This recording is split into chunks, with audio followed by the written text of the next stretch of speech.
Welcome to our channel. Downloading Duolingo lessons for offline use allows you to continue learning even without an internet connection. Step 1.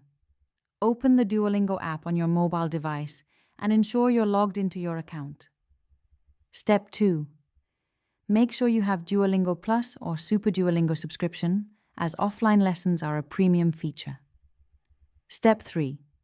Navigate to your profile by tapping your avatar icon at the top of the screen. Step 4. Select Settings from your profile menu to access app preferences and features. Step 5. Look for the Download Lessons option and tap on it to begin downloading content for offline use. Step 6. Choose which language course you want to download for offline access if you're learning multiple languages. Step 7. Wait for the download to complete, which may take several minutes depending on your internet speed and the amount of content. Step 8. Once downloaded, you can practice your lessons without internet, though your progress will sync when you reconnect online.